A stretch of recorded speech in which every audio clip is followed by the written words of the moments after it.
Everybody. Nice to see you all, and thank you for joining us today for our second virtual PAPIG meeting.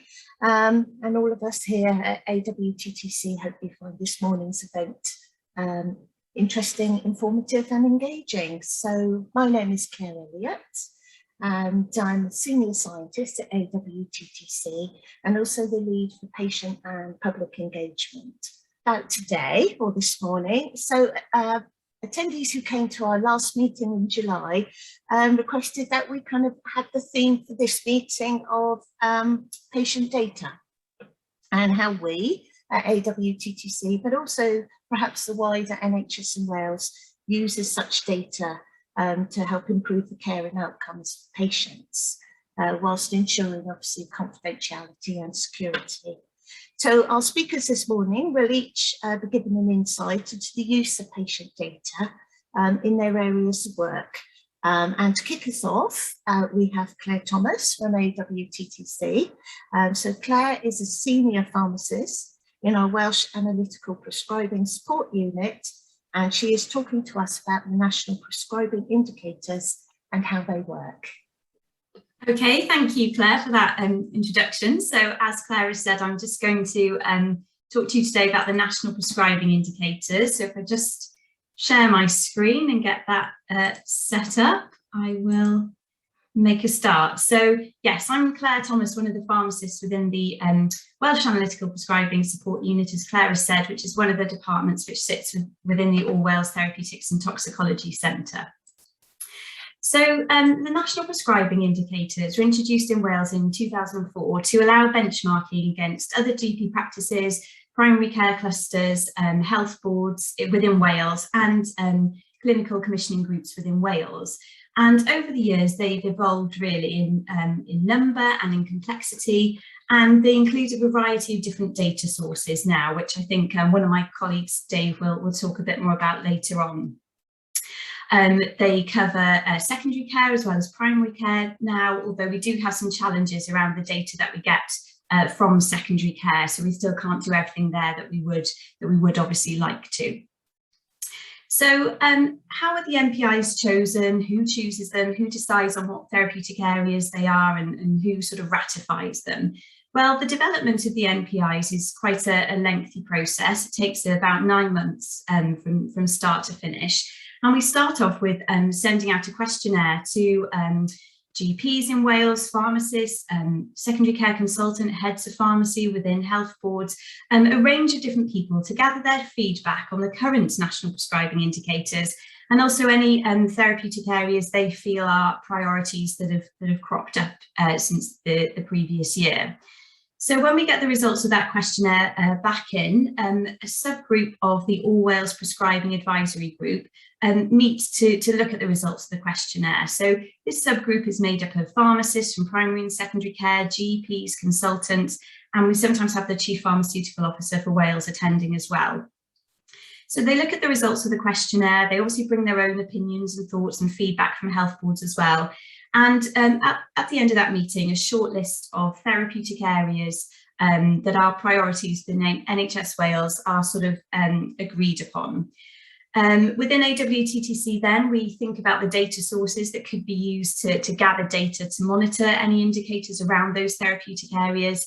And we then take that shortlist and potential data sources to the All Wales Prescribing Advisory Group for consideration. So the AllPAG, or the All Wales Prescribing Advisory Group, are made up of, again, pharmacists from primary and secondary care, GPs, consultants. We have lay representation on the group, industry members and other healthcare professions eligible to prescribe as well. So we have nursing and physio. So AllPAG consider the shortlist then of potential areas. They bring their own thoughts and opinions as well, and the list undergoes further refinement. We work on that as an organisation and take it back to AllPAG again, who then finally agree on the final list and the background and evidence to go with each indicator. And then we produce a document which is circulated then for wide consultation. So as PAPIG members, hopefully you will have seen the recent consultation on the most recent set of NPIs. So once the consultation closes, those comments are considered by AllPAG, and we discuss in the meeting, what amendments need to be made to the indicators as a result of the consultation and comments received. Once agreement is reached with AllPAG and the document is updated, AllPAG are happy to sign it off. It then goes to the All Wales Medicine Strategy Group Steering Committee and finally presented to AWMSG for final sign-off, and then the indicators are approved. And that was most recently done this week, ready for the indicators to kick in next April for 2022-23. So we work a bit ahead of time as well to allow health boards obviously to have sight of the indicators so they can plan and prepare their work for the coming year. So we would really appreciate obviously your input in the consultation stage, and for you to share the consultation document when you receive it to any colleagues to gather feedback really. The wider the consultation is, obviously the better for us, and any comments received, they're all discussed and they may be acted upon and incorporated within the document if AllPAG agree with that. So it is quite a lengthy process, but as I say, we would really appreciate your support during the consultation phase. So when the NPI subgroup and AllPAG are thinking about developing an indicator, there's a number of factors which we need to take into account to make sure that it's a good prescribing indicator. So the first thing we need to consider is the evidence base behind the indicator. Why is this a therapeutic area that we want to monitor? Is it a concern for some reason about safety or efficiency or quality? There's got to be a good reason and evidence base behind why something is going to be incorporated as a national prescribing indicator to be monitored. We also need to make sure that the indicator, when it's developed, is clear to the people that will be using it, clear and easily understood, so that they're all aware of the purpose of the indicator and the reasons behind it. We need to standardise the indicator as well. So that means we need to make sure that the measure can be standardised to allow us to compare different GP practices of different sizes, different demographics. So for example, GP practice A may have 10,000 patients on their list size, GP practice B may have 2,000 patients on their list. So we need a way of making sure the comparison between those two different GP practices is fair to everybody. So the indicator as well needs to have an aim or target, so everybody knows, well, do we want to increase the use of a particular medicine? Do we want to decrease the use of it? Or is there a specific level of prescribing above or below which we are looking to achieve? And ideally, well, mainly the indicator should address either efficiency, quality or safety. Sometimes it may be a combination of two or three of those. And this goes back to the evidence base behind it. What is the reason as to why that area has been chosen? Is it a safety issue in certain circumstances? Is it a quality issue? Is it an efficiency issue? And then finally, the indicators need to be validated by a group of experts. And in this particular case, it's the All Wales Medicine Strategy Group. So I'm just going to briefly explain one of the indicators, which might explain what I've said a bit further, really. We do have a large number of indicators within our suite of indicators for this year and for next year, so I don't have the time to go into them all, but I thought I'd pick the Antimicrobial Stewardship Indicator. So you may have heard over the years that there are concerns regarding increasing antimicrobial resistance, and this is quite a concerning issue. So the increasing inappropriate use of antibiotics can lead to resistance, which means that the antibiotics then no longer work for people. And it's not an area where new medicines are coming through. So we really need to be careful with the antibiotics that we've got and make sure that they continue working. So increasing use of broad spectrum antibiotics is a big factor within this as well. And so we do have an indicator regarding a set of antimicrobials which are termed 4C antimicrobials. So these are broad spectrum antimicrobials, which means they kill a lot of different bacteria. So these medicines are coamoxiclav, cephalosporins, fluoroquinolones and clindamycin. And this is an indicator that we monitor in primary care. And we look at the rate of prescribing of these medicines in terms of the number of items prescribed per 1,000 patients within the GP practice. And the aim is obviously to reduce prescribing here. So how do we get this data? Well, the data actually comes from the prescriptions themselves. So when you take a prescription into your pharmacy and the pharmacist dispenses it, at the end of the month, all the prescriptions, all the pieces of paper get sent to the NHS Wales Shared Services Department. And NHS Wales Shared Services take all those prescriptions and they process them in order to reimburse the community pharmacies for the cost of the medicines that they have dispensed. So using that data, that anonymous data, we can use that to look at prescribing. So it is based on dispensed medicines. So if you take a prescription to a pharmacy and say, actually, I want the 2 items at the top, but not the 3rd item at the bottom, that 3rd item at the bottom that isn't dispensed doesn't fall into our data. So that's obviously really useful because we only want to know what has been dispensed and what's being used by the patients. So the data that we get from primary care is far more robust and useful than secondary care data at the moment, where there are a lot of limitations around that. So this indicator is only based on primary care data. So then going back to standardising the measure that I mentioned earlier, so we look at the number of items of these particular antibiotics per 1,000 patients within the GP practice. So that way we can compare practices of different sizes and see how they're performing against each other.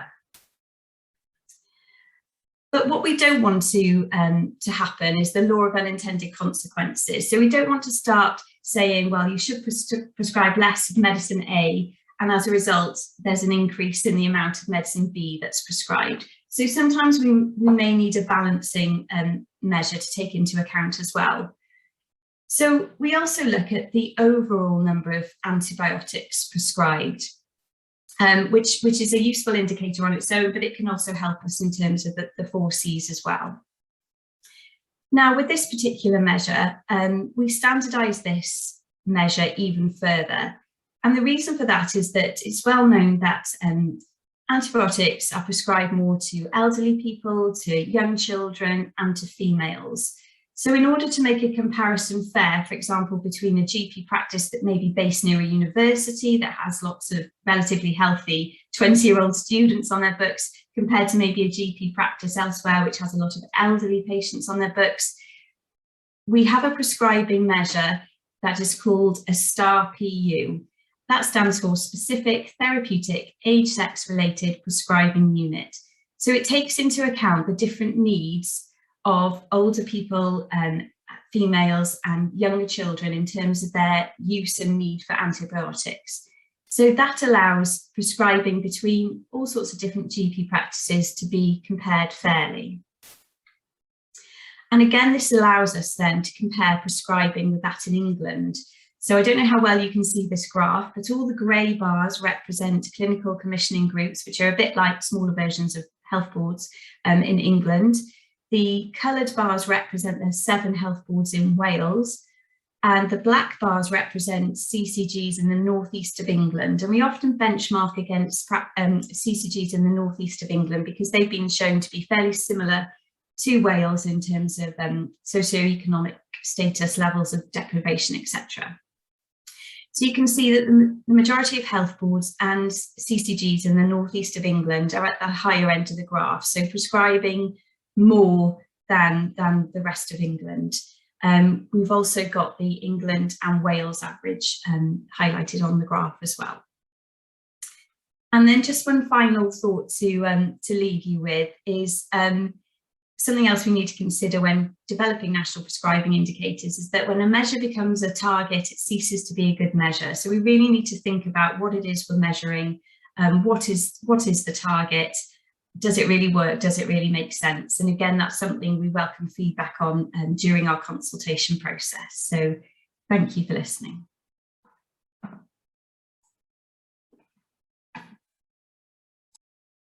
Oh, thank you, Claire. That was fascinating, actually. Does anybody have any questions? Want to raise any points at all about the national prescribing indicators, especially as we have Claire.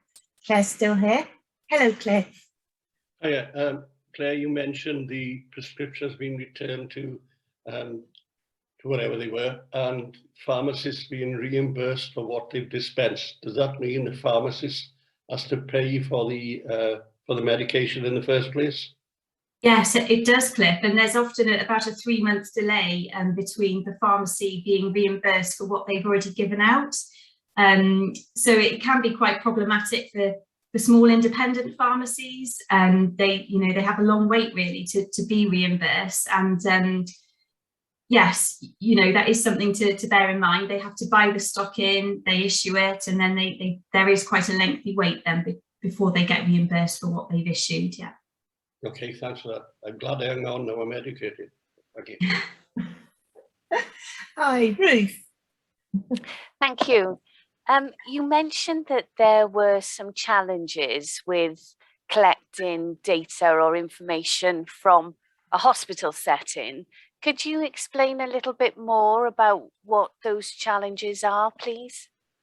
Yes, I don't want to steal Dave's thunder if that's what he's going to be talking about, but briefly, yes. So I suppose the way in which the sort of hospital data is set up, it's been developed for the sort of purposes, I suppose, of recording the stock that they hold in the hospital, really. And it's a different setup because obviously you may be well aware that if you go into hospital, your medication is handwritten onto a medication chart, and you're not sort of issued a prescription which is then taken away and looked at elsewhere as it is in the community. However, there is work ongoing in terms of setting up electronic prescribing within hospitals, which would help hugely in terms of the data that could be collected in terms of the medication that's issued.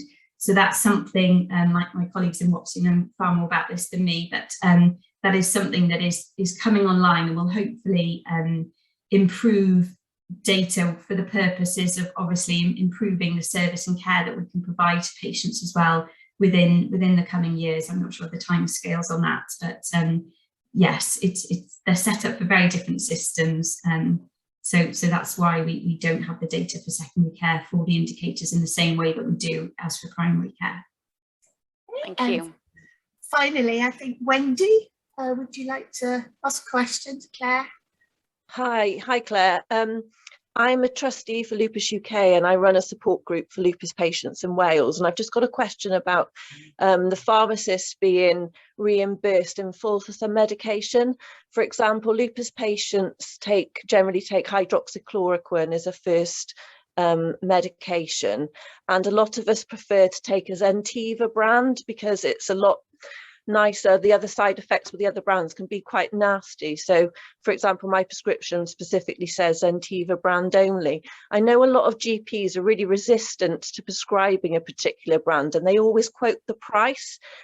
Are the pharmacy reimbursed in full for the brand that has been dispensed rather than the cheaper version? Because this is obviously an area that can be quite grey for lupus patients.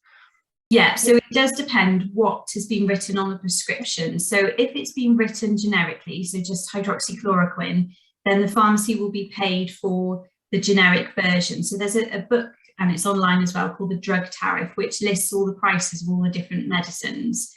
And so, yes, if it just says hydroxychloroquine, that is what they'll be paid for, which is why they may be saying to patients, well, if it's a particular brand you want, that needs to be stated on the prescription, because otherwise the pharmacy, if they give out that particular brand, they won't be reimbursed for that. If it doesn't say it on the prescription, they'll be reimbursed for the generic non-branded version, which I imagine is a lower price. So they will lose out then. They've bought in stock to give, but actually the money they'll get back in recompense for that is less.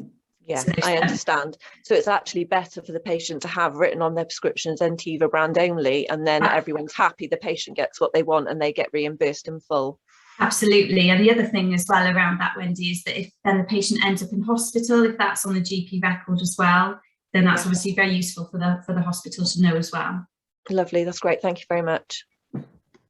Oh, thank you, Claire. That was great, and thank you for answering questions as well. I'm going to zoom on because we've got quite a packed agenda. But next up, actually, we've got I'm delighted to welcome Keith Hawkins. Now, Keith is a principal specialist in information with Digital Health and Care Wales. and they're the organisation responsible for delivering technology and data services to NHS Wales. So I think he'll be giving an overview of how DHCW collect, use and store patient data to inform patient care and future health services planning. And I should also point out that Keith only received my request to contribute to this meeting on Wednesday evening. And so I'm very grateful to him for agreeing to present at such short notice. Get my excuses in early. Thanks very much for having me. Well, thank you. Right.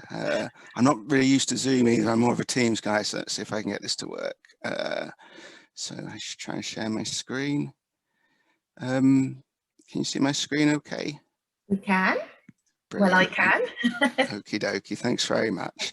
As I say, thanks very much for having me. And just to reiterate what Claire said, to introduce myself, my name's Keith Hawkins. I work in the information department within Digital Health and Care Wales. So I'm going to talk about some of the patient data sets that we hold and how they come into us, how we store them, and then how we use them. So there's quite a wide range of data sets that we hold within information services, and I won't bore you with all of them, but just to give you an overview of some of the main ones. So when I started 15 years ago, the only one we had from this list was the hospital admissions data. So we collect data from hospitals in Wales and from hospitals in England for Welsh residents, based on hospital admissions, so including data items like diagnosis, why a patient came into hospital, any procedures they had, and what the outcome was, whether they were sent home or transferred to another health board, for instance. We also collect data on emergency department attendances. So again, for emergency department attendances, we don't have so much data on why the patient came into the emergency department. We can see sort of what happened after them, whether they were then admitted to hospital or sent home. And we collect data on outpatients, appointments. We collect data from other organisations as well. So for example, from ONS, we have mortality data, births data, and populations data. So a lot of these data sets actually, or quite a few of them, we've only had sort of come in recently due to COVID. And that's where I thought we'd start, because a lot of our work that we've done in the last 18 months to do with patient care has been understandably focused on the pandemic and sort of aiding the services response to it. So I guess around May last year, when it became clear quite what a big thing the pandemic was going to be, we were tasked with providing like a central repository for all the different data sources we have, to display visualizations from them, bring them all together to try and aid the service in the response to the pandemic. So this was what was created. It's called the COVID-19 Data Hub. And as I say, the sort of concept of it is a central repository to bring some of the different data sets we have together. So I thought it'd be a good way to sort of go through this and show you some of the data sets that we have with it, how they get into us, how they're loaded, and then some other things, some other ways that we use them. So sort of the first page of the data hub is kind of a summary report with some of the different measures and data sets within it. So we can see here we've got number of positive tests, number of out of hours calls, 111 calls, ambulance incidents and deaths. So I'm just going to go through a few of these and sort of describe how the data comes into us and then what we do with it. So I'm going to start off having a look at the positive tests data. So the testing data comes to us, it's actually comes to us from a system that's developed and maintained within a different department within Digital Health and Care Wales, called WRS, Welsh Results Recording Service, I think. So that's like a repository, electric results repository for diagnostic tests, as well as reporting. Like this, it's also used on an individual patient basis, so clinicians can use WRS to look up test results for their specific patients, regardless of where the test took place, through the Welsh Clinical Portal. So that data, as I say, it comes from a system within a different department within DHCW, but we receive the underlying data from them on a SQL to SQL transfer into our data warehouse. So for the COVID data, we're actually getting that on an hourly basis due to the urgency of it. But we also get other testing data from them, which I believe is loaded into our data warehouse on a weekly basis. So we use some of the other testing data as well for different areas of reporting. So one of the areas that I'm particularly involved with within information services is an area called value-based healthcare. So we look to aid the service with implementing the value-based healthcare model within the service. So one of our most recent dashboards we're looking at producing with that is on hip replacements. So one of the areas that clinicians were really interested in regarding hip replacements was bringing in some of that testing data and seeing what effect does different levels or different markers have on outcomes. So for example, these are 3 of the tests we have. We've had a look at the people who've had hip replacements, seen their markers for HbA1c, so blood sugar, creatinine and hemoglobin, before they've had their hip replacement, and then looked at the average length of stay based on that. So we can see here from that testing data that generally high levels of HbA1c, creatinine lead to a longer length of stay for a patient after they've had their hip replacement. So that's one of the areas we're looking to bring in and use the testing data. One of the difficulties with that data is it actually wasn't really initially built for reporting, which can bring its own problems. There's lots of free text fields and whatever within that. So if I go and have a quick look at some of the other data sources within the data hub, the ones on the middle row on the bottom right. So having a look at emergency department attendances and admissions. So those 2 graphs, just to note, are for not just for COVID related cases. That's all cases. So obviously there's a theory, I guess, that ED attendance is dropping off last year, which you can kind of see is borne out there, and hospital admissions as well. So these data sets come to us. They're nationally mandated data sets. So there's then not data that's within DHCW, they're sent through to us from health boards. And because they're nationally mandated data sets, unlike the testing data that I just showed you, they've got the national data standards wrap around them. So we've got the NHS Wales data dictionary with lists of data standards for each data item that's submitted. And that data is then submitted to us. So the emergency department data is submitted to us. We actually get 2 feeds of that, one on a daily basis and then one on a monthly basis with slightly more sort of complete fields. And the hospital admissions data is submitted to us on a weekly basis. So the data is input at the hospital's end into the PAS system, patient administrative system, and then it comes into us via a mechanism called the switching service. So it's uploaded to the switching service, which is like a secure portal, and then we take an extract from there, and again it's loaded then into our data warehouse to use for reporting and products in our outputs. So one of the other areas, in addition to COVID, that we use the ED attendances data is this, which some of you might have seen. It's a public-facing page called My A&E Live. So this is looking at different emergency departments over Wales, and using the emergency department data we get, we come up with a typical time in department for this, when the user's looking at it for a certain department for this hour of the day, this day of the week, based on the last 6 weeks of emergency department attendances. And the idea of this is to try and, I guess, get people to go to minor injury units more, if that's applicable, to try and alleviate some of the pressure on the main emergency departments within Wales. So back to the COVID summary page. So another set of graphs we got here are on out of hours cases, 111 calls and ambulance incidents.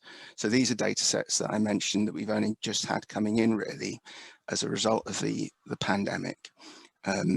And these come into us from the Welsh Ambulance Services Trust, sent to us on a daily basis, and again uploaded into the data warehouse. And similarly with the testing data, these aren't nationally mandated data sets, so they don't have the data standards wrap around them. So which can lead to some issues with data quality, I guess. But going forward, there's a big project that you might have heard of, the NDR, National Data Repository, which is looking to bring together and bring a more of a national data standards wrap around some of these data sets that we've got just coming into us. But now we've got the this data on 111 calls, out of hours, different unscheduled care data sets. We've been able to use them to try and link up and map out patients' pathways through unscheduled care. So this is one of the big projects, aside from COVID, we've been having a look at. So this is just an example of a prototype we've done based on a week's worth of Swansea Bay residents who've contacted an unscheduled care service. I think it was the first week in October of 2019. So we can see there's around 3,000 contacts, 1,354 contacted 111, 900 ED, and then you can see what happened to those patients. So we can branch out from the 111 cohort of patients. 686 of those went from there, called GP out of hours, 404 blank, so they never showed up again within our data set, and carry on sort of mapping the patient's pathway through that. Now, where it gets really interesting is the data sets have what the outcome was, so basically what a patient was told to do and what they did do. So this is showing patients who called 111 and were told that they need to go to an emergency department.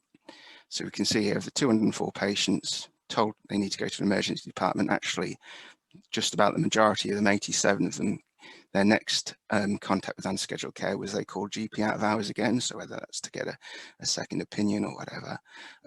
So one of the areas looking to further this in, I guess, is to maybe look at outcomes based on that. Is there adverse outcomes from the patients not following the advice that they were given? And this graph just kind of reiterates that. So we can see on the graph on the right, the x-axis of the patients told to call GP out of hours. The majority of them did, but the ones that are told to go to the emergency department, only around just under half of them, if that, did, and the majority of them calling GP out of hours. And same actually with calling 999. A lot of patients there called GP out of hours again.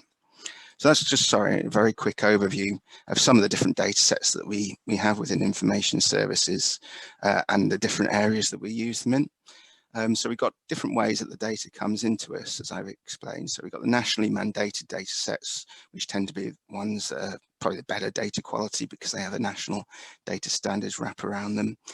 So for example, the hospital admissions data that I showed you, the emergency department data and outpatients data. And they tend to be submitted to us via the switching service mechanism, the secure portal I mentioned before. But we also collect data from systems that our organisation hosts and maintains. So the pathology test data that I showed you, also cancer registry data that's held within a system called CANISC, and PROMS data, which stands for patient reported outcome measures, which is a big area we're sort of looking at going into and doing more analysis on going forward. So they're collected via an e-form. A patient is given, tends to be sort of for our hip operation dashboard that I was mentioning, a patient will be given a questionnaire to fill out before their operation and after their operation, so we can map out the effects of, for example, different hip replacement implant types to see if any of them had a better effect on a patient's mobility. So we DHCW produce the e-forms, which we can collect PROMS data with, and then we also collect data from other organisations, as we've shown, so the Welsh Ambulance Services Trust and ONS, as I mentioned, with births and deaths data and population data. So even though we've got all these data sets coming in different ways, they all end up in the same place. They're all loaded into the data warehouse that's housed within information services. So then the final slide is how we use them, and I've shown some of these examples, but as I mentioned, one of the main areas I work on is value in health area looking to aid the service in implementing value-based healthcare model. So we've released several dashboards to that end, so lung cancer, knee arthroplasties, as you can see, heart failure, myeloma, IBD. The next one we're due to release is the hip replacement one that I mentioned. So they're available through Power BI web service. I haven't really touched much on information governance. It's not really my area of expertise, but all of those dashboards will have had a sign off from our information governance team and a data privacy impact assessment carried out. In addition to those, we also have the public facing reports that I've touched on. So the My A&E live data, we have a couple of other websites which are public facing using the data from our data warehouse. And one area of work we're looking to expand on is to expand on that COVID data hub and produce data hubs for other specific areas. For example, unscheduled care is probably the next one we're going to have a look at. So in addition to the outputs that we produce, health boards can also access the data that's held within our data warehouse. So our data warehouse team make that data available via SQL views. You have to be given permissions to do it. It's just a case of emailing our data warehouse team, and they set people up with permissions. And for the people you might not necessarily be comfortable querying SQL and SQL views, we have an ad hoc analysis service where people can submit requests for data to us, and our analysts will extract the data from our data warehouse and prepare reports for the end user accordingly. So I think that's about it. Unless anyone's got any questions. Thanks very much again for your time. Oh, thank you, Keith. That was fascinating, actually, and just shows how powerful data is, doesn't it? Just wanted to ask, the value in health dashboards, they're just for NHS Wales use only, are they? They're not public? No, so they're not. Yeah, they're not public facing. So we tend to have two levels of dashboard. We have a very sort of high summary level, which is available to anyone on the NHS network, and then we have a more detailed level with more filters in, so you can go down to lower numbers, and they tend to be more for the, I guess we call them expert users, but for the clinicians involved who are interested in seeing that lower level of granularity. But yeah, they're not available sort of on a public facing basis. Okay, I think we've got a couple of queries. Rob? Yeah, hi there, Keith, that was great, thank you. I work for, well, I'm a volunteer for DUK, and I sit on an All Wales patient reference group for diabetes. One thing we are particularly concerned with in diabetes is sharing of data and how efficient that is in Wales. We've been promised a comprehensive computer system going across Wales for some time, which has got delayed and called Wisdom. Yeah. And how easy is it for you? Are you frustrated by how data is shared across Wales? Are you would you like something better sharing system that you can access data from? Now, let me give you an example. I've had COVID. Yeah, I could wax lyrical about diabetes and COVID, but I won't go there. I ended up in the Heath Hospital. Now, have you had a test, sir? Oh, yes, I've had a test, a PCR test. Now, where did you have it done? Because we haven't got a record of it. Oh, it was Gwent. It was easier for me to go to Gwent. So why have, oh yeah, Penn. So that's the sharing of data is somehow falling down. Would you like to comment on anything of that at all? Yeah, no, absolutely. No, you're right. To be honest, it is quite a frustration. And actually, you mentioned Wisdom. That is an area I didn't touch on, but we do have, we are involved with that as well. We do have some of the Wisdom data starting to come through to us. But yeah, so it is a frustration. I think one of the contributing factors to it is, certainly from when I started working here, it's I guess probably within the health service we've been guilty of working in silos a little bit, as you say. The areas can be very very individual, and there's not really that mechanism to share data, and it is a frustration. I think that's where the National Data Repository is going to help out. But I think that's a very long-term project, to be honest. I think that's years away. So I think, yeah, the goal is to achieve that sort of once for Wales and the joined up view. But it's a big bit of work is the unfortunate thing, unfortunate answer to that. Do you think wisdom will get there in the end, or? I think so, yeah. Yeah, well, hopefully, I think that's the intention, that these systems will be more joined up. Absolutely. So, yes, fingers crossed. To be honest, wisdom isn't something I personally have worked on very much, so I don't really know the ins and outs of it and the difficulties of it. But I think that is the intention. Just to give you another example, we are concerned about people with having, and there may be people here in the group, about having a retinopathy test for eyes. Mm-hmm. And that data is not shared with GPs, and it's not shared with hospitals, and it's really just falls down. Yeah, absolutely. And, so we've been campaigning to get wisdom put up fairly quickly, and so that we've got ability to share that data. I think that's the ultimate aim, isn't it? It's the sharing of data. I mean, having the data is great, but also it needs to get to the right people, at the right time to be effective.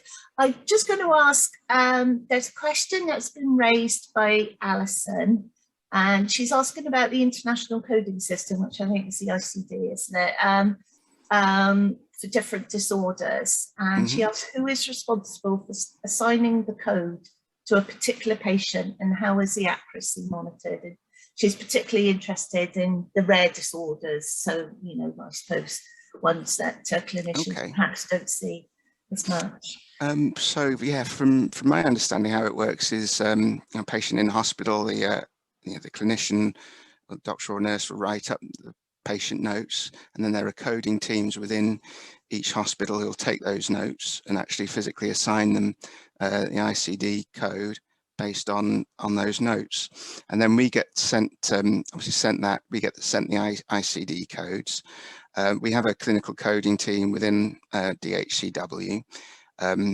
So reports are produced by them, looking at the completeness, not necessarily the accuracy actually, but the completeness of the code, because diagnosis codes should be, I think it's 95% complete within a month. But they also carry out audits on the individual hospitals, so they will actually take a set of records, set of the patient notes from the hospital, see what the code that assigned is being, and audit that. So yeah, checks are done on the ICD codes by a coding team. If want some more information on that, I can get in touch with our coding team and forward on some information. Thank you. Right, I've been reminded we're now running 10 minutes behind time. Sorry, I gobbled on too long. long. It's not you. It's a fascinating topic, and I think this is what we want to know more about. And actually, our next item is the view kind of the patient, because obviously all this data is our data that is being used. And so what we have, or who we have next, is Claire James. Now, Claire is one of our lay members in AWMSG, but she's also, I know, heavily involved in some patient organisations as well as patient representative. So she was just going to give her take about, data from the patient's point of view. And I'm sure actually this will trigger more discussion, which, sorry, Keith, to put you on the spot, but you might also be asked to contribute as well. So I'm going over to Claire. So thank you, Claire. Hi, I just want to say up front that I'm not a professional in terms of this area. I am a patient, member of the public. I've been involved in public involvement activities with a range of groups, and because of that, I've come across the way that data is used and how valuable it is for the various different health activities. So I am not a professional. I also want to say that there seem to be a lot of Claires on this Zoom today. So I'll say that I'm the other one. Okay, so I'm not the employed one. I'm not Claire Elliott that did the intros. I'm not Claire Thomas that did the Npis. I'm the last one on the list. So there's that one as well. I was asked to speak because at the last session we were talking around these sorts of areas, and I think I was unwise enough to say, oh yeah, you know, I've seen that, I've done these bits, I've done that bit, and you know, sort of I'm comfortable with the way the data is handled. And from that comment, I then had an approach by Claire earlier to say, would you mind actually expanding on that a bit? So here I am. So I'll apologise also. Hopefully I'm not sounding like I'm shouting, but I got a slightly faulty mic at the moment. So if I sound like I'm shouting, somebody wave their hand and I'll try and adjust the volume setting on it, okay? So for me, patient data is really, I think, one of the most valuable resources in terms of the NHS and in terms of healthcare. And after I was asked to speak today, I started to look at the way that patient data is used and can be used. With the NPI information that Claire Thomas shared earlier, I think one of the key things that came out of that was the fact that it is anonymised data. So I think that's really important to remember. It's not tracked back to individual people, so we shouldn't be concerned that, you know, our patient records are being shared willy-nilly with, you know, all and sundry. So I think that's really important to use, to remember. The patient data is used for our own treatment, and obviously that's really, really important, that the people who are responsible for caring for us know the information about us and have accurate information about us. So there's our treatment. There's the safety aspect of it in terms of making sure that when medication has maybe a slightly unexpected impact or an unusual impact, that information and that data can get to the right people quickly so that action can be taken. And obviously with AWTTC, there are things like the yellow card scheme, that is obviously vitally important, that information is shared through that route.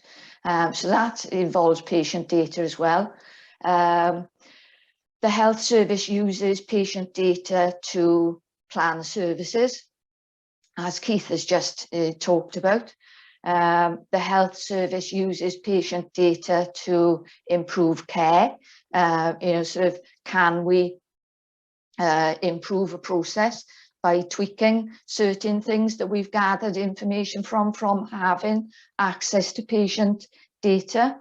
And also for me, one of the key things, and it's really one of the reasons that I started to get involved in this type of work and this type of volunteering actually, is from a research point of view, because without patient data, we won't have research, and without research, really serious and significant conditions won't get fixed. We won't improve care, we won't improve people's lot, if you like. There will be no change. So for people that are suffering rare diseases, for people who are suffering currently incurable diseases, there won't be any change. So from a research point of view, I get involved as a patient reviewer for research funding applications with various different organisations. I review applications for NIHR. I'm also on the patient panel for CRUK for what's called the Grand Challenges, which are looking at significant research funding for cancer research. I also sit on the All Wales prioritisation panel, which looks at funding research in Wales for the benefit of patients in Wales and the public in Wales. And without any patient data, none of that research could happen.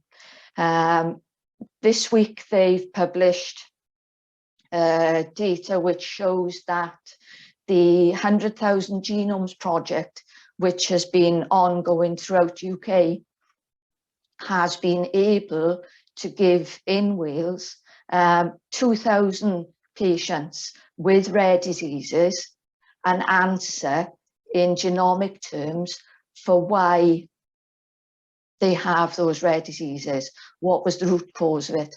Now, without patients signing up to things like the 100,000 Genomes project, there would be no answer for those patients. So, you know, it's vital that patient data is available. It's vital that it's used in research, because without it, there will be no progress. In terms of other uses of patient data in Wales, I want to bang the drum a little bit for some unsung heroes.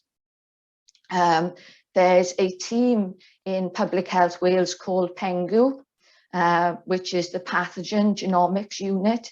It's a very small unit in terms of the number of people that work in it, but they are responsible for sampling and sequencing all the COVID data.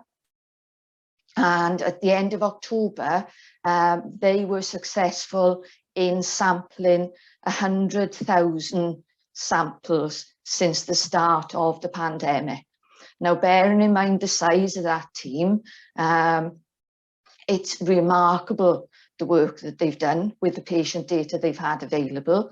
They are third in the world in terms of the volume of data that they've sampled, and that's by number of samples. Now, if you compare the countries that they're up against, if you want to put it that way, the other two in the top three are the USA and England. And if you think of the sort of resources that are behind that, without the patient data coming forward, they wouldn't be able to achieve that. And they've been able to make a significant impact on the volume of research that's available for improving treatment for COVID patients, for identifying variants, and for dealing with the pandemic that we're all facing. I'm comfortable from the research that I've seen and from what I've been involved in, that data for patients is properly handled and patient safety and security is properly looked after within the NHS. Obviously, we have things like GDPR and the Data Protection Act, but also with the NHS, the NHS has to abide by the Caldecott principles, which came out of the Caldecott report, I think back in the 1990s, where each health board has to have a Caldecott guardian. The use of data within the NHS has to be justified. You can't use personal confidential data unless it's absolutely necessary. There are a list of principles that the health boards have to comply with. And even, you know, sort of researchers, when they start research projects, for example, I'm on the Independent Data Monitoring Committee of a trial called Pronto, which is looking at the link between overprescribing of antimicrobials, so antibiotics, which again we looked at earlier in the Npis when we were talking about that being an issue, and prevention of sepsis. and the trial is working in emergency departments to look at the link between the effective use of the sepsis 6 standards and use and prescribing of antibiotics. And through the involvement in that trial, I can see that the way that the protocol works for the trial and for the recruitment of patients into that trial, the way the data is anonymized and kept safe and kept secure for peace of mind for patients. So I think really, I think we need to recognize as individuals that yes, we can all be a little bit resistant about sharing data. That's fine. I'm far more resistant about sharing my bank data than I am about sharing my health data, because I really don't want some people seeing my bank information. But if seeing my health information can actually improve things for other people, I'm quite happy to share. I'm happy to share with you that I've had sepsis. I'm happy to share with you that because I had sepsis, I started to get involved in research, and that's how I came to this Pronto trial. That to me doesn't put me at any risk giving you that information. And unless we share and unless we donate our information and our data, nothing will improve. Sorry to cut you off. No, it's fine. I'm comfortable to say that and to share it with everybody. And that's me done. No, I thank you for such a kind of, a passionate talk about how important it is. I mean, it's not us and them, it's not you as patients and us as it's all our data. We're all, citizens. We all want a health service that delivers the best possible healthcare to all of us, and the use of data, patient data, is vital to help achieve that. So, I think we're all very much, those of us that work in the NHS, we understand totally about how we have to deal with the data. It is mainly anonymised, obviously apart from people giving your clinical care, but how we use it, it's under scrutiny, how the data is used, and there are a lot of checks and balances, so I think, best will in the world and everything, patients, we all should be reassured that the data that is collected is used in the appropriate manner and kept in the best way possible. And as you say, it's our contribution, isn't it? Our contribution to kind of the health of the nation, if you like. Straight back into the programme, and I'm going to show a pre-recorded video presentation by Gail Woodland now, who's a senior pharmacist, and she'll be talking about how data informs both the individual patient funding requests, called IPFRs, and also the One Wales medicine process.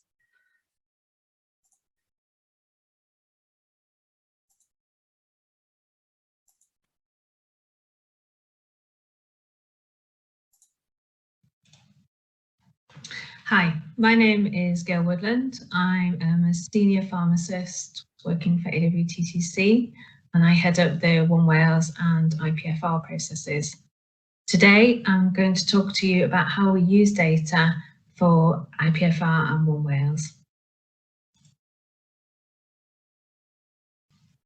The individual patient funding request, or IPFR for short, is a way of clinicians being able to request a medicine, treatment or service that is not routinely commissioned in NHS Wales for an individual patient. Each health board in Wales has an IPFR panel, and WISC also has an IPFR panel. AWTTC designed and introduced an online database that holds information on all the IPFR applications processed in Wales. Clinicians can also submit applications through this database. AWTTC can run reports on data collected to see what volume of requests there are, what types of products and services are being requested. This information is used to produce our IPFR annual report and to support the work we do on quality assuring the IPFR service in Wales. Health boards can also run reports on their own data. AWTTC also use the data to see if any particular medicines are being requested frequently, so that we can see if they meet the criteria for consideration by One Wales, but more on this to follow. We also share data with Health Technology Wales to look for cohorts and services and devices that they may wish to assess to provide national advice in Wales. The database also holds non-confidential evidence which can be accessed by healthcare professionals that may be used to support future applications through IPFR, such as evidence summaries, searches, or references.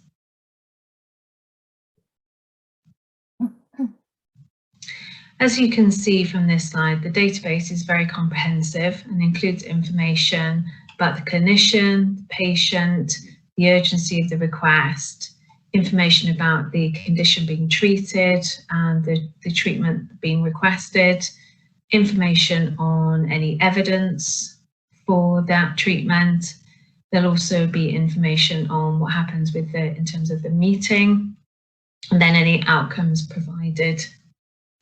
To protect patient confidentiality, AWTTC cannot see any of the patient identifiable data, hence the access denied sections seen on this screen.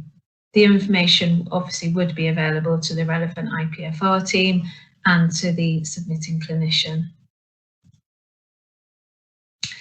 As I mentioned, the database itself is held on the NHS Wales intranet rather than the internet, and it's maintained and developed by Digital Healthcare Wales, which is the IT service in Wales for NHS services.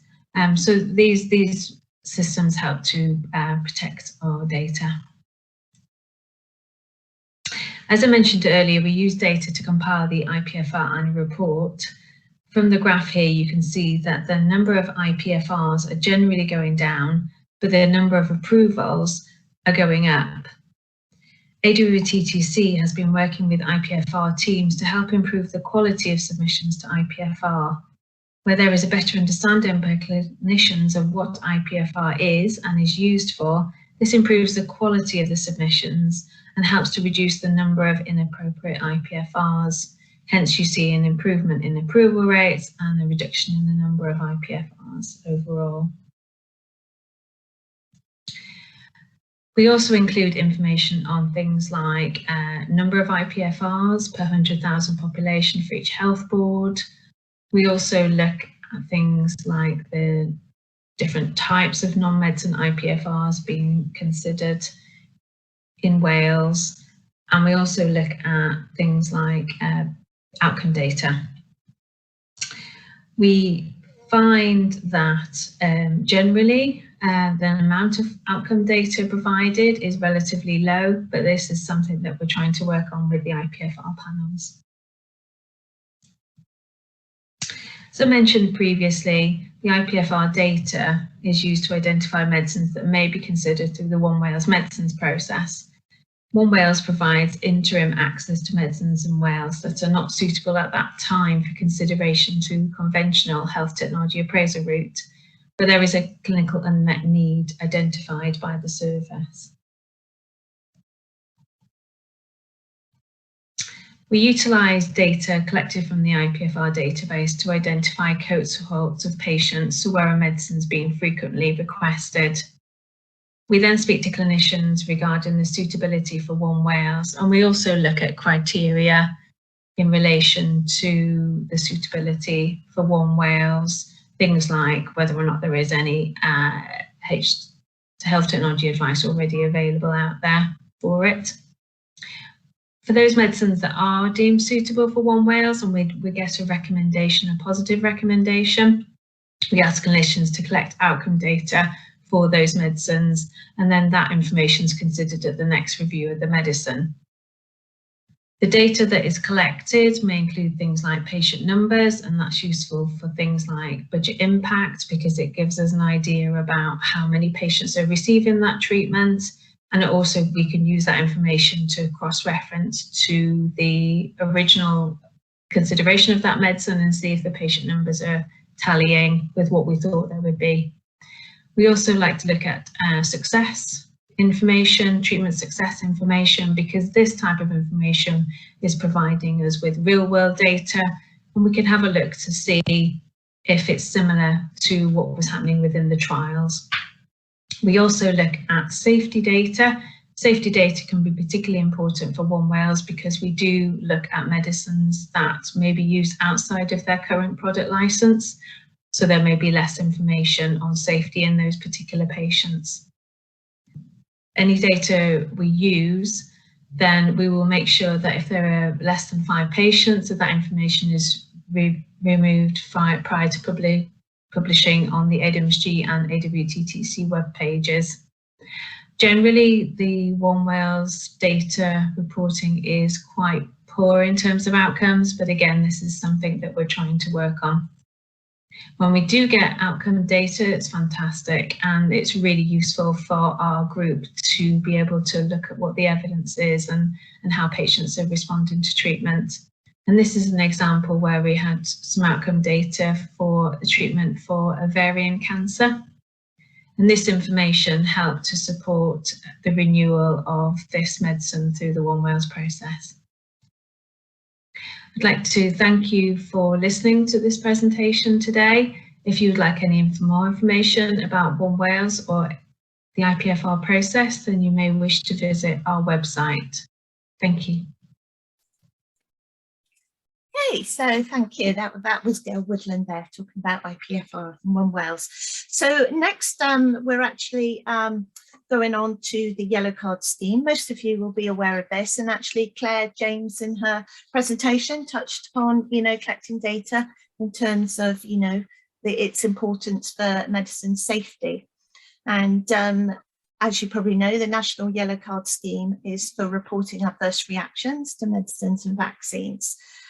So Yellow Card Centre Wales is part of AWTTC, and our colleague Jenna Walker, Specialist Information Pharmacist, will now be taking you through the journey of what happens to a yellow card submission and how the data on it and on others that have been submitted can lead to changes in prescribing advice. So over to you, Jenna. Thanks, Claire, and thank you for inviting us along to speak with our PAPIG members.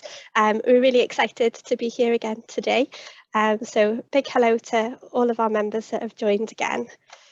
If you could just bear with me, I'm just going to share my screen.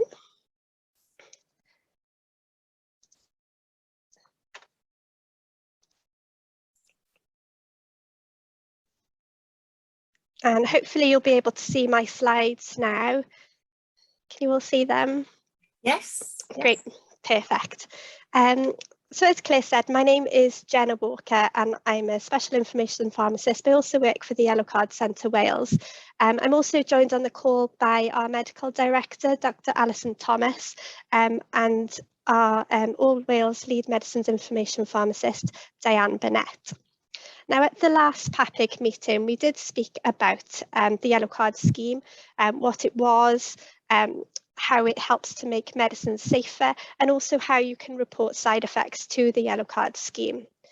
Now, because this meeting of PAPIG is themed around data, I thought it would be nice just to tie in with that, and we can have a look at what happens to your yellow card once it's been submitted.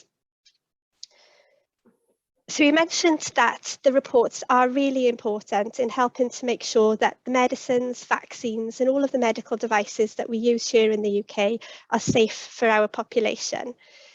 But how does that make a difference? How do our reports translate into making changes to make medicine safer? I thought I'd just take you on a little bit of a journey so we can see how the information that goes in gets processed and then gives us some useful outputs and what we can do with that data then. So the information that will go in will be exactly what you put on your yellow card reports when you submit them to the MHRA. They then get scanned and uploaded automatically into the MHRA's database. Now, up until recently, and I'm talking about the last year or so, this was actually a manual process where a member or a team of the MHRA staff would manually enter all of the information that was inputted onto a yellow card into the MHRA's database. Now, because of the huge increase in the number of reports due to the COVID vaccine programme, they have brought in some artificial intelligence to help with that step now. Once that data is available and is uploaded into the system, it undergoes some quality assurance. So we need to make sure that the information doesn't look weird, that it's usable, and it's got all of the information that we need in there. So the things that they check is that they need to make sure that there are some reporter details, and that way, if they need some further information about the report that's been made, they can get back in touch with that reporter. We also obviously need to know the name of the drug that is involved and what sort of reaction has been reported. And then the final essential piece of information is some patient identifiers. So you'll notice that on the yellow card report, it doesn't ask for any patient-specific name, and that's the same for healthcare professionals.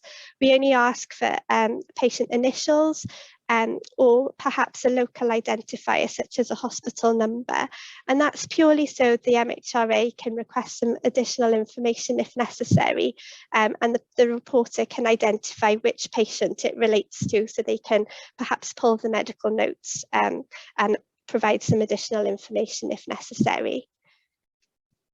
The MHRA also sends an acknowledgement to the reporter to thank them for their report and to acknowledge that it's been received and will be used to help make medicines safer. At this stage, they may, as we already said, also ask for some additional information if they feel that there's, another piece of information that might help build the picture of what happens with that particular side effect. Once everything looks good and they're happy with the report, that is then committed to the database where it can be available for two different reasons. The first thing that we can get out of the system is that they make the information as accessible and as transparent as possible. So it's available for any inquiries that are ongoing, but also as the interactive drug analysis prints. And I'm just going to try and show you a little bit about what those drug analysis prints look like and how we can maybe see the data that's in the system. So if you bear with me, I'm hoping this is going to work. So it seems to be thinking. Okay, so this is one drug analysis print that's in the system about paracetamol, and if you can pretty much look for any drug and there will be a separate report for each of them. Now this report will tell you the total number of reactions that has been reported via the yellow card scheme, and you can see the total number of adverse drug reaction reports that they've received for paracetamol is just over 9,000 separate reports. You can also break down the number of reports by sex, by various age groups, and you can see, which part of the body has been reported where the side effect has happened.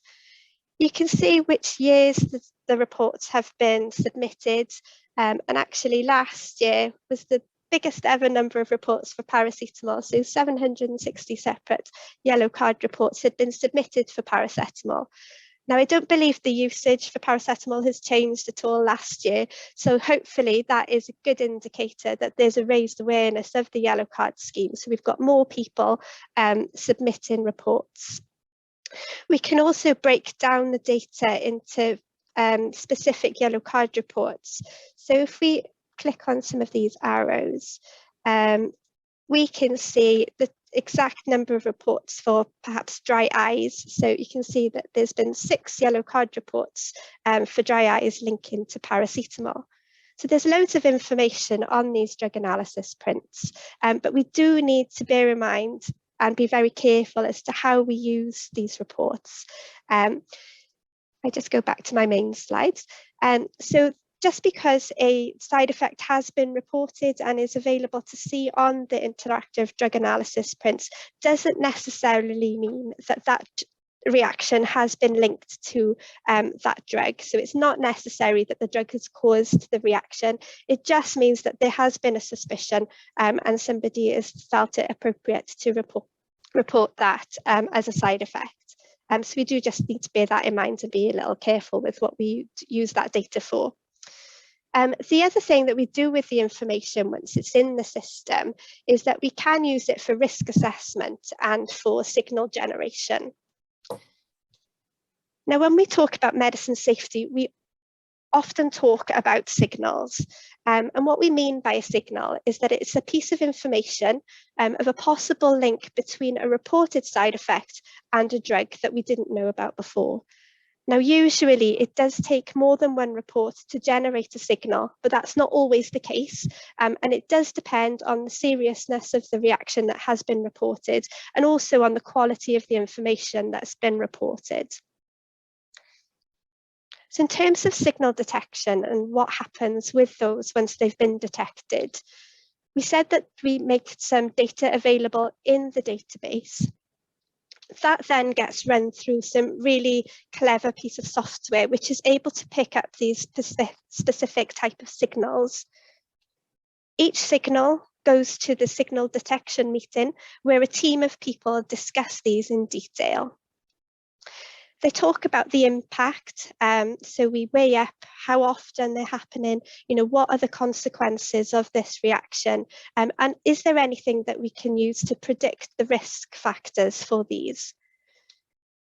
They then decide on the urgency and prioritise the signal. So how quickly do we need to look into this and act upon it?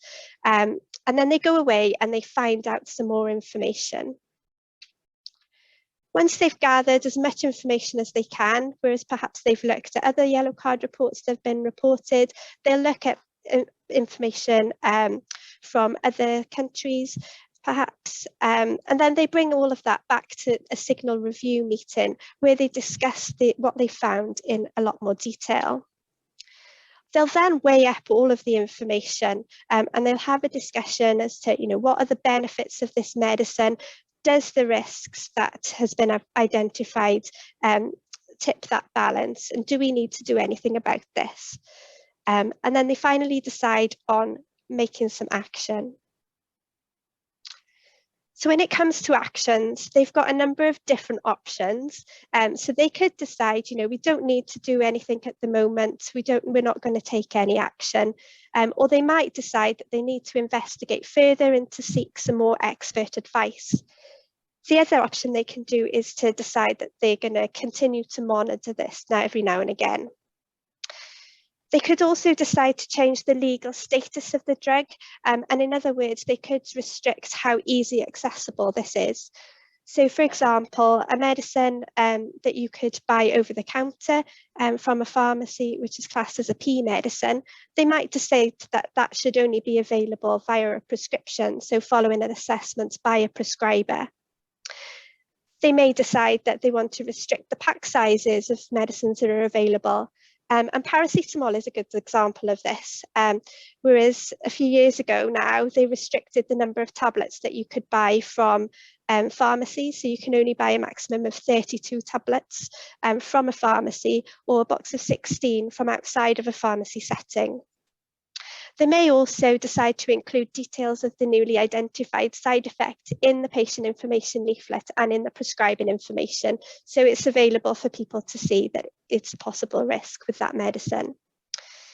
The other thing they could decide to do is to restrict indications. So they may decide perhaps that a certain group of people shouldn't be given this medicine any longer, or if there's a specific drug interaction that we're concerned about, they might decide to restrict the use to people who are not on an interacting medicine. They may decide that the dose should be reduced, or they might introduce some additional warnings for that medicine. In rare circumstances, they might decide that the benefit of the medicine is no longer outweighed by the risks. And so they might decide that they need to withdraw that medicine completely from the market, although they would reserve that for very rare circumstances. Once they've decided on a course of action, the most important part of the process is to let people know. So there's a number of options available to them and that they can use depending on the urgency of needing to get these messages out there. So there is something called the central alerting system, and this is basically a cascading information system which is available for the healthcare service. There's also drug safety updates, which are released on a monthly basis, and healthcare professionals are encouraged to sign up to receive these drug safety updates each month. The updates provide information about newly identified safety issues and provide some suggested actions for healthcare professionals to follow. Also, when there's major or urgent drug safety issues, they can write to individual healthcare professionals via the Dear Healthcare Professional letters route. The other things that it's important for the MHRA to do is to make sure that the product information is updated so that any new risks are available for people to see. So they would update the patient information leaflets and also the drug information sheets that healthcare professionals use. These days, social media is a big thing. So if there are any important safety issues, then the MHRA would use their social media channels to try and get those messages out there. And I'm sure we've seen a lot of these coming through with regards to the COVID vaccines over recent months. They may also update their website and information provision so that people looking for information can find it easily. And also we've talked about the introductive drug analysis prints. They're kept up to date with any new yellow card reports that have been submitted. So the process of how they identify signals and how they use the yellow card reports are really clever. I did find a really useful or interesting piece of information, which said that in 2015, so it was a few years ago, but actually a third of all of the reports that were submitted actually led to a change of advice for prescribers and patients. So it's quite a big, significant proportion of the reports that actually lead to change. Now, the MHRA can only work with the data that they've got, and they can only generate signals based on the information that's been reported to them. It's currently estimated that only about 10% of reactions are ever reported to the MHRA. So it's really important for us to encourage as many people to report side effects to the scheme as possible. And we would really, really appreciate your help in helping to spread the word about the Yellow Card scheme and its importance to members of your organisations. So thank you very much for listening. I hope you found it interesting to find what happens to your yellow cards. And if you do have any questions, then please let me know. Thank you. Thank you. Sorry, you're still on. Oh, thank you, Jen. That was fascinating, really informative. Just a quick question from me. The drug analysis reports, are they in the public domain? Can anybody see those? Yes, they are. So if you go to the Yellow Card scheme website, then they are available. They're quite easily accessible. And like I said, you can pretty much put any drug in there and get those reports. That's great. What we'll do in the follow-up email, we'll put a link to that in case anyone, can't find them or isn't aware of where they are. So we can do that. And I think that also answers Tony, you said about it'd be interesting to see where the information goes because you've just had filled in a yellow card after being hospitalised after a severe adverse reaction. So you'll be able to look up your medicine now and maybe see your reaction. I don't know how long it takes for the information to feed through. Jen, do you know? It should be a fairly quick process. So from the time that the reports get made to when they're sort of committed to the database, there's usually only about a 3-day lag in that data. So it's quite a quick turnaround before they're made available for analysis. There might be a slightly longer delay before it's available to see on the IDAPs, but it should be, well within a month. Okay. Oh, that's great. Rob. Yeah, just a quick one, Jana. You've seen a big increase in the yellow cards coming in. A couple of questions. Have we seen that in Wales? And where is that coming from? Is that due to COVID, the reports on COVID, or is it is it just COVID reports, or is it other drugs as well? So this is really exciting if the number of yellow cards are coming back in. Are we seeing this from the general public, or are we seeing this from GPs? A few questions there. A few questions. So absolutely, it's a great question. So in terms of our overall numbers of yellow card reports, we have seen a big increase. So if we look at our information from last year, we saw a 250% increase in the number of reports from here in Wales.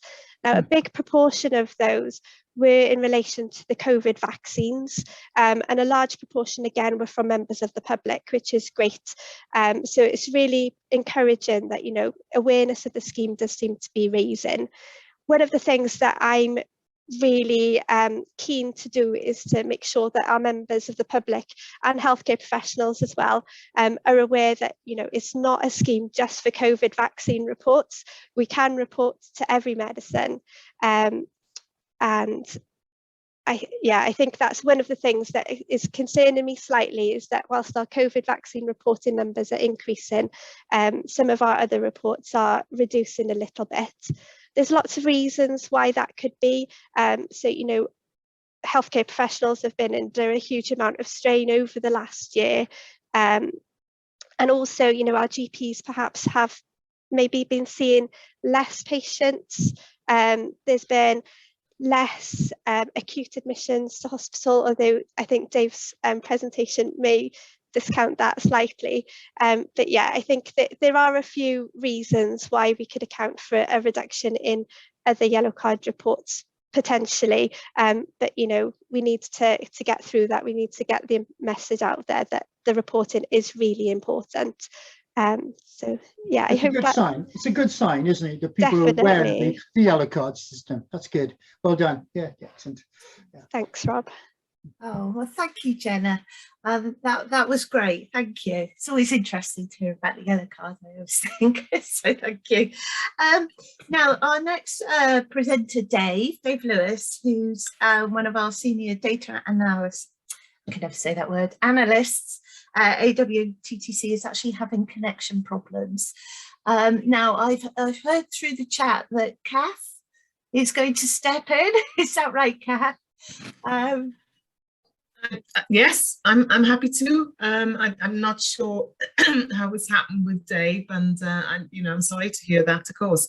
As long as everyone will bear with me, I can talk through them, unless anybody else wants to. Richard, you're looking as if you're dying to do it, but I'm happy to do it.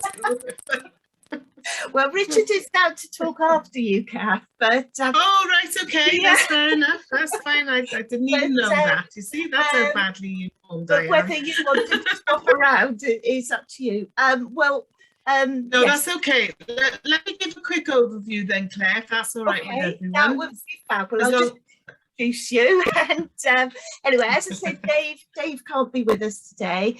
Dave was going to actually just talk about the kind of the dashboard, the data analysis, prescribing analysis dashboards that we do, and the data used for those. But Kath has very kindly stepped in. Now, Kath is actually the head of the Welsh Analytical Prescribing Support Unit and is a pharmacist herself. So I will go over to you, Kath. So thank you, and thank you for stepping into the breach. Thank you, Claire. As long as you all promise to be gentle with me, it'll be fine. That's great. Okay, here we go.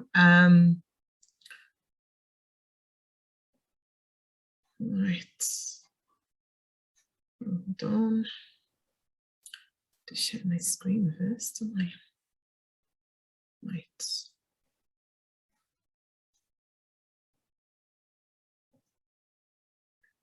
Can you all see that? Yes, you can. Okay, thank you. Well, good morning, everybody. I think it's been a really good meeting this morning with lots of different angles of data, and of course it is data is very, very powerful.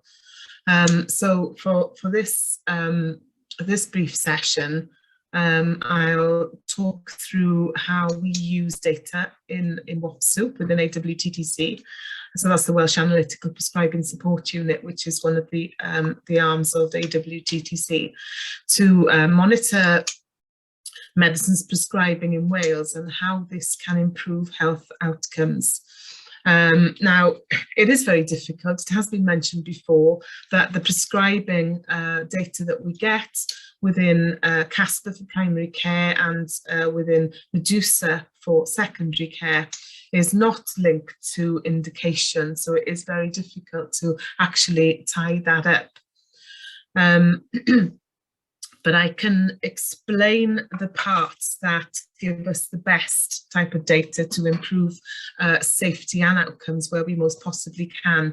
And we are hoping going forward that as long as all the governance issues are covered, that we will be able to get more individual patient data so that we can protect the safety of medicines even more. And of course that will have very tight governance rules around it. It won't be freely available.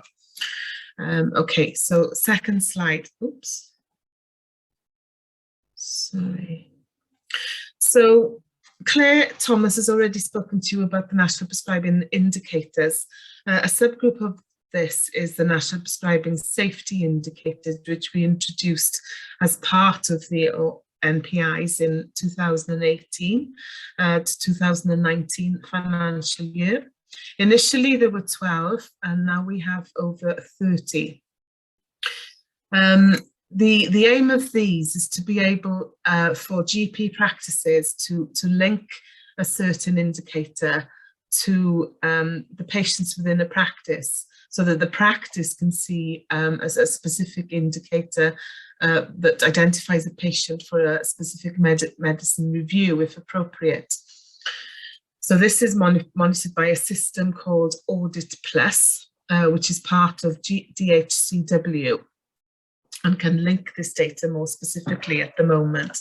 It's one of the systems which is not available anywhere else in the country, and it is a very good, Audit Plus is a very good system.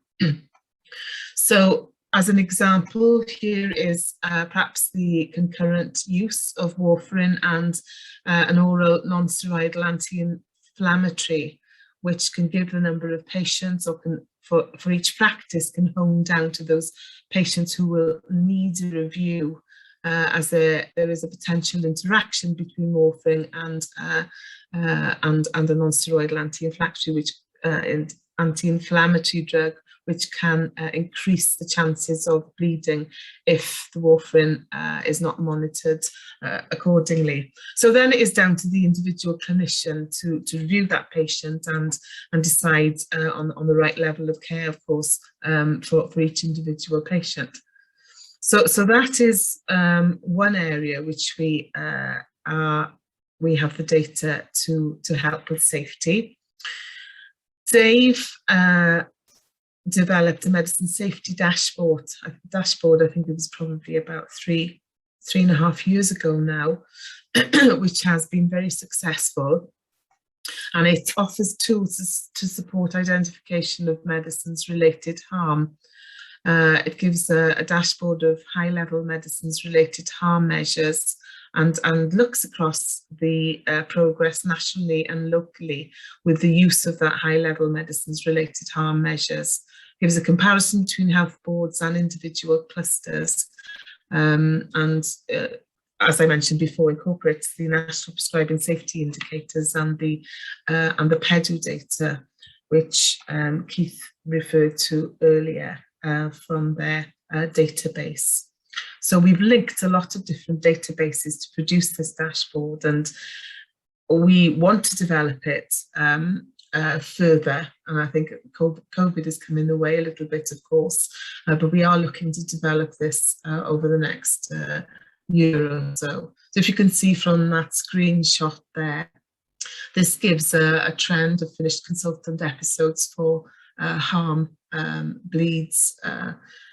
We're using One Health Board as an example there, but it's about those patients being admitted for the finished consultant episodes. So we can see that there is an increase, which is tailing. I've got something in the way there, I can't even see it, which is actually tailed off. But that area there, I suppose, I mean, is since COVID hit us, and is whether those are being identified as such. So it does raise a lot of questions, but that data is very, very interesting to analyse, of course. Another area of the national prescribing indicators is one of the opioids, Tramadol. So that's looking at defined daily doses per 1,000 patients.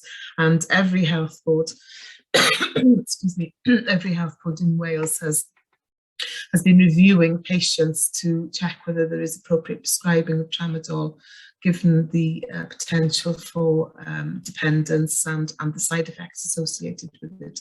And you can see that every health board has made quite an indent in reducing the prescribing of Tramadol across Wales.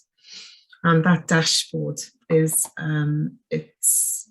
it's available within the NHS Wales internet at the moment, so it's not available publicly. That is something we're considering for the future, but of course we, again, like I said before, need to ensure that we have all the governance arrangements around it for confidentiality purposes. But these tools are to enable health boards and prescribers to identify those patients who need their medication reviewed from a safety perspective. So just to touch on the prescriptions dispensed in the community, which I know Claire went into in quite a bit of detail earlier, that data feeds into the national prescribing indicators from the CASPA programme, which comes from Shared Services Partnership. And also we have an initiative called Low Value for Prescribing Medications. This was an initiative which was started again, I think about 4 years ago.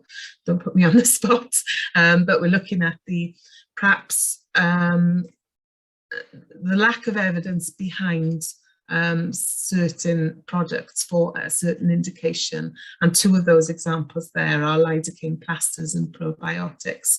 And so we can monitor the usage of those and whether they are indeed increasing, and prescribers are using more effective, safer medications in their place. The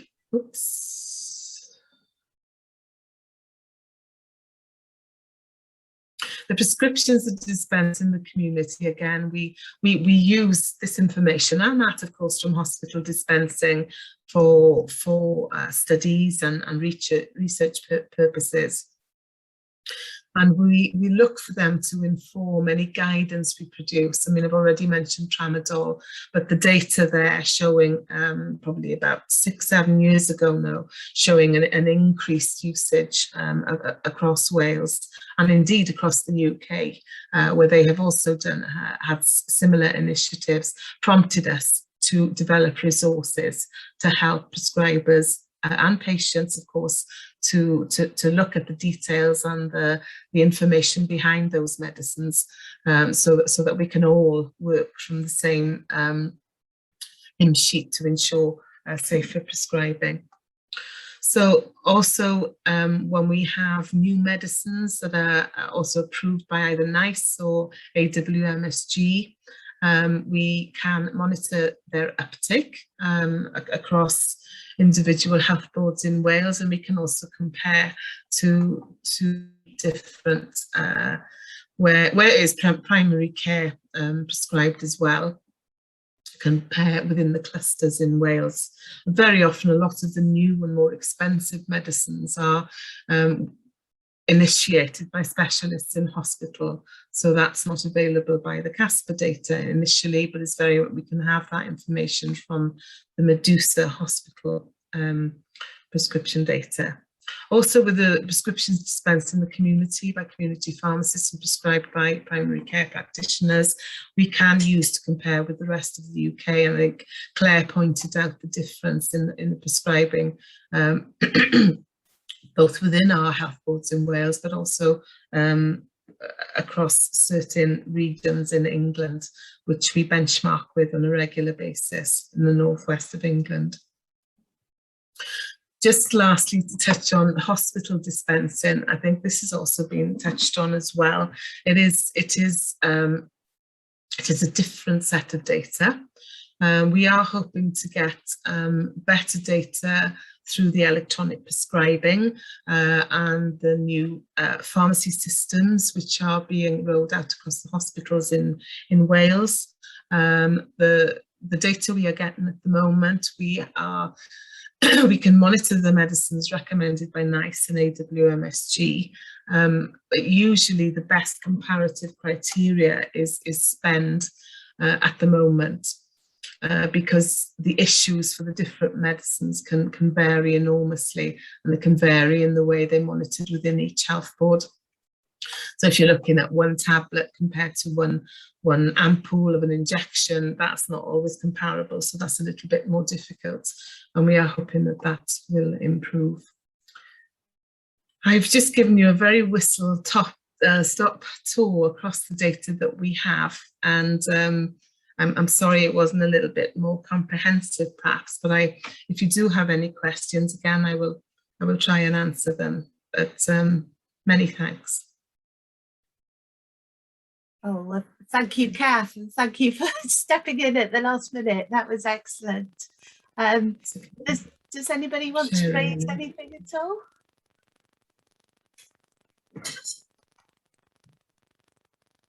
Good, no? You covered everything. Oh, hi, Rob. Yeah, just a quick one. Sorry, I didn't put my hand up. Sorry. Just a quick one on the tramadol thing. It would be very useful to see the hospital data on that one, wouldn't it? Because the main prescribers that I've experienced are the hospitals on the tramadol data rather than GPs. Would that be accurate? Well, I'm not sure that is actually the case, to be honest with you, Rob. I mean, it's some patients would be initiated in hospital, but I think most of the prescribing will then be transferred to primary care. So it is difficult, and of course there is a lot of primary care initiation. That one is difficult to tell. So we would probably, you know, if we looked at tramadol on the hospital systems, it would give your inpatient usage. So but not. Yeah, it would reflect those that had been initiated in both hospital and primary care, so we're not getting a great picture of it. Yeah, I think this is getting the accuracy of data again, isn't it? You talked about electronic prescribing. We still haven't got that within community pharmacies yet, and that during COVID that would have been quite useful. Yes, indeed. Yes, no, we're getting there with it. I think also, within the next few years. Yeah. Sorry, go on. And also keep the thoughts of tramadol in your head, because there's something else coming up just before we round off to do with tramadol that we'll be asking your help with. So thank you. Thanks, Rob. And thank you, Kath, as well. As I say, you know, well done, very last minute, but well done. Thank you. And thank you, Claire. Thank you. Finally, we're moving on to Richard. Now, Richard Balderaux, he is senior pharmacist, again in the Welsh Analytical Prescribing Support Unit. And I think actually we're moving slightly away from data now, isn't it, Richard? Because this is a piece of work that's been ongoing called the Low Value for Prescribing. And Richard will be doing an update about this. So thank you. This, we previously did a presentation around February of last year, which was just before paper 3 of this series went to AWMSG for endorsement. And so previously to that endorsement, this work was titled Low Priority for Funding and is now known as Low Value for Prescribing. So it's the same work, but it had a little bit of a rebrand as such. Now, although paper 3 was endorsed in February of last year, of course, this was very close to when COVID took hold. And so the active monitoring for health boards of items within paper 3 didn't actually commence until April of this year. Some of the background around the work is that this work was followed on really from Prudent Healthcare and was to address the requirements within that. It was particularly focused on variation in prescribing around a selected basket of medicines. As I'm sure we're all aware, that the NHS in Wales spends a significant amount of money on medicines, and this is expected to increase substantially going forward in the next few years due to the number of innovative medicines that are becoming available. Now that, of course, in itself is obviously good news, because it is making available medicines which previously weren't available to treat conditions which may have been treated with limited efficacy of medicines previously. Sorry to cut in, Richard. People are having a bit of difficulty hearing you. Is it possible to turn up your volume or anything? Can you hear me now? Yes, that's louder. Thank you. I think there's something wrong with the signal, because it's transferring between different microphones. But again, just anyway. So I was just. Yeah, so we still also need to give consideration to opportunities where we can review prescribing, and to make sure that they're most use of the resources that we have available. And this work was following on from work which was originally started in NHS England, but is going through the process that AWSG has in place. So that is a structured standard process where the Always Prescribing Advisory Group reviews what the work is to suggest and the recommendations that are being made. That then goes out to full public consultation before being reviewed further again by OPAG, before going to the Always Medicine Strategy Group for endorsement of the papers. So paper 1 was endorsed and published in October 2017, and this included 5 medicines, and you can see these listed on the screen. I'm not going to go through all of them, but one to point out is Lidocaine Clusters, and this was a quite contentious inclusion at the start of the work, and I'll provide some further information around that a little bit later. Another item that was included is Coproximal. So Coproximal is an analgesic. It is shown to be no more effective than paracetamol, but it's significantly more harmful in overdose. So some of the information that Jenna was speaking about a little bit earlier around reporting and the MHRA using that information to generate reports was very much behind the background to the restrictions in the use of Coproximal. However, prior to this paper being published, there was evidence that there was still quite a bit of residual prescribing across Wales. And so this was supported by a letter from the Chief Pharmaceutical Officer and the Chief Medical Officer, which went to all prescribers asking them to review the prescribing of Coproximal in their patients as a matter of course. So this is providing data around the spend on these medicines. So as I kind of alluded to earlier, this was very much something that was based around an efficiency measure. However, we also have items data from primary care prescribed, and that showed a similar pattern of decrease with Coproximal of roughly 82% from the year before this was published, and then to the year after. So that is a significant achievement. Paper 2 was published in December of 2018, and this contained 4 medicines and medicine groups. Again, I'm not going to go through these in each one of them. One to highlight is the omega-3 fatty acid compounds. This is something that has been recommended over the years, or at least been suggested has been recommended for a number of indications, but actually there is a very small number of patients which actually have been shown to have benefit from these treatments. And in terms of the recommendations, NICE put out an initiative a couple of years prior to this called the Do Not Do's, and this was included in there. And an evidence review following that to when this paper was published showed that there was no further support really for using these items routinely in patients. I think I should also mention that our papers, for those who may not have seen them, follow a very structured process, and that they provide the rationale for the inclusion of these medicines, and that is evidence to back them up, including big reviews such as those by Cochrane and Nice. And then they put a series of recommendations forward for the use of, or not to use the medicines. And then there's an exemption. So omega-3 fatty acids is a good example where there's quite a long list of recommendations for them not to be routinely prescribed, but there is a small patient group which actually benefit from them. And that again is part of this work, is that we're not saying, apart from one or two where there's a significant safety issue, but we're not saying that these shouldn't be prescribed at all, but it's just to address the routine prescribing in patients. And as Claire and Kath mentioned earlier about the national prescribing indicators, there is a national prescribing indicator which we've run for a couple of years, which is based upon papers 1 and 2. And so again, from the data that you can see, the spend per 1,000 patients across all the health fields has decreased during the time. And this has been running from before paper 1 to current, to the latest data.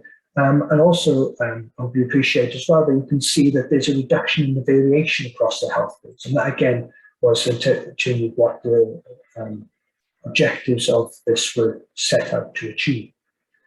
Now, as I also acknowledge, of course, that those 2 health boards which are still running at the top of that graph maybe have some further work to do as well, but at least they're on the right projection to decrease in that routine prescribing. So paper 3, as I mentioned, was endorsed in February of last year. And paper 3 was a slight divergence to what we had previously. It looked to incorporate items which are not necessarily only on prescription, so there's opportunity for some of the items to be bought over the counter from pharmacies. It also included a varying basket, which is different to some of the work that NHS England had done. But it did also maintain that focus on including items for a safety perspective. So these are things like minocycline for acne and chlorhydrochlorobutane. It had items which, from a cost-effectiveness, efficiency point of view, so things like alememazine, which is significantly more expensive than for an equally effective comparator, the vast majority of patients. And then also from an efficacy point of view. So for example, the rubifacients, which are creams which are non-medicated, but they're used for aches and pains, etc. Very limited evidence to support them. You can also see that cyanocobalamin is highlighted here. And so cyanocobalamin was originally included in the paper when it wasn't dosed. However, since has been taken out of the paper. This primarily was instigated by COVID because the recommendation originally was that patients should receive the cyanocobalamin via injection rather than the available licensed oral forms. Of course, during lockdown periods and following that, when patients were really restricted and being able to access the GP surgeries to be able to have injections, it just wasn't feasible to keep that recommendation in place. Also, in light of the fact that during this time, probably about a year ago, there was a licensed version made available of a higher strength of cyanocobalamin. And so it was decided and supported, obviously, by Balderaux Medicine Strategy Group to actually remove cyanocobalamin from that basket of items. So we have, as mentioned, 3 papers to date, and we've also been involved with a collaborative research project with the Swansea Centre for Health Economics at Swansea University and the Centre for Health Economics and Medicines Evaluation at Bangor University. And this was a substantive research project. It was over 100+ pages, so I'm not going to go through all the content and what they found, but just some highlights from that was that we had previously been using the term disinvestment, and disinvestment is not really the most appropriate term, and we've since moved on to use resource reallocation, because for the vast majority of the medicines being included in this low-value prescribing work, it's not a disinvestment in terms of the patient. It's moving on to a treatment which has greater efficacy and greater evidence to support its use. So it's more of a, as I say, a reallocation of that resource. The paper touched upon health technology reassessment. And this is a complex area, and it is something which we have not really considered in terms of this work. And I think it's important to point out the differentiation between the two. What also the paper put together was to find the principles and a process and framework for the identification of candidates for future inclusion. And again, this is something that we're obviously really keen to expand the work. I did mention earlier about lidocaine clusters, and I thought I'd just mention at this point as well that in terms of informing this research project, lidocaine clusters was one of the case studies that they used. So lidocaine clusters have a very limited indication, and that is for post-hepatic neuralgia following attack of shingles. So this is like a neuropathic pain in patients where they've tried other measures, they haven't worked, and the lidocaine clusters is like your last line resort. Prior to the paper being published, paper 1, there was a rise in the use of lidocaine clusters across primary care in NHS Wales. And this is data for individual health boards. So if I just try and tidy that up slightly and just use this as the NHS Wales figure, this is again from primary care. You can see that prior to that red line, which is when the paper was published, that there is a gradual increase. Following the paper, there is a gradual decrease to a plateau.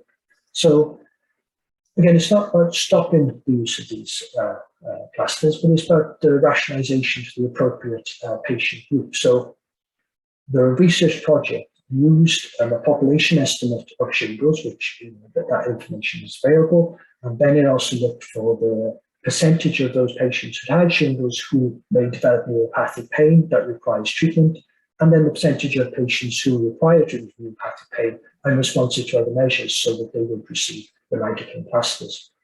And although this estimate was slightly below to what we're seeing in terms of prescribing, it was a lot closer than what we were having previous to the paper.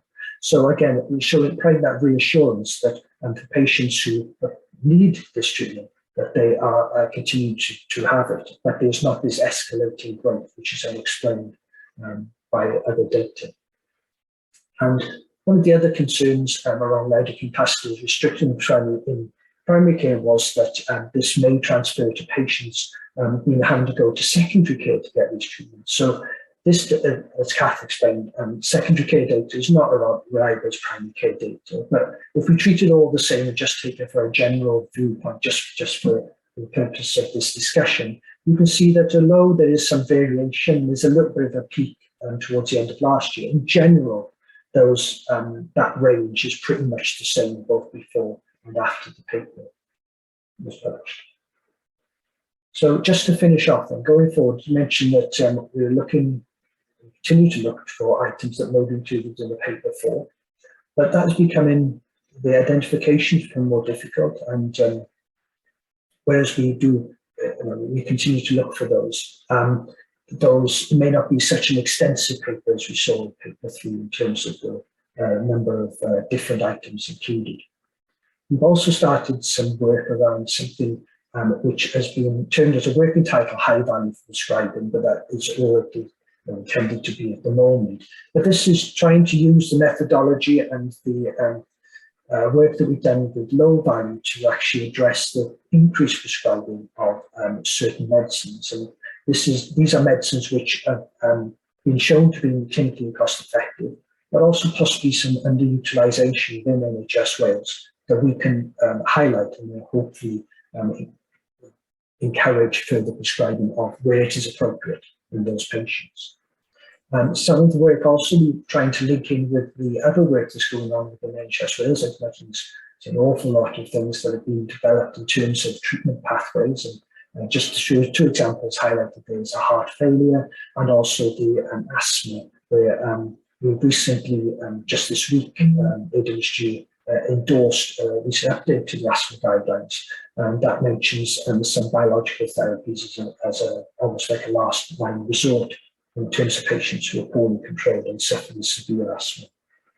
Also, as part of this work, we're also hoping to, as mentioned earlier, around the DHCW work around some form of outcomes measures to go with this, because we are conscious that the data so far that we're able to use is very much the prescribing data, which is obviously informative and beneficial, but also some outcomes data is something which we're obviously looking for to incorporate as well. So Thank you very much for listening. Apologies for the sound quality. I'm not exactly sure what's going on there, but hopefully you'll be able to hear that. And if there are any questions or comments, then I'm happy to take those now, of course. Oh, thank you very much, Richard. No, that was great. Does anybody have any comments for Richard at all? I do. I'm very aware that we have gone over time, so many apologies for that. My bad chairing. I think what we'll do, we draw the meeting to a close. Just before we do go though, just wanted to quickly share with you some pieces of work that we've got, which we really particularly would like your input. So this will be very brief. I will just share my screen very quickly. So hopefully you can see that. We've mentioned tramadol already. Kath mentioned it, and also Rob as well. Kath also mentioned about the tramadol resources that AWTTC have published. Part of those resources are some patient leaflets as well.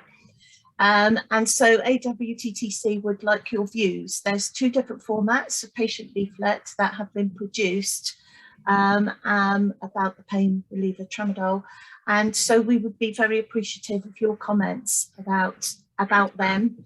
There is a questionnaire that has been developed, so you can put your views in that. So if you're happy to comment on that, share your views, we will email these out after the meeting. So that's the first thing. Secondly, we have quite a few appraisals in process at the moment, or in progress rather. I'm not going to go through them, and because I won't be able to pronounce half the names anyway of the medicines. But as part of the appraisal process, we always ask for patient submissions and patient views. We do email out relevant patient organisations for each particular drug, but also individual patients and patient organisations who perhaps haven't received an invitation. You're more than welcome to make a submission as well. You can do it online. We have a web page where they're all listed, and also all the forms. So we'll send those out as well. Don't worry about jotting all these down. Next, we are developing a new AWTTC website, which will hopefully go live at the end of next month.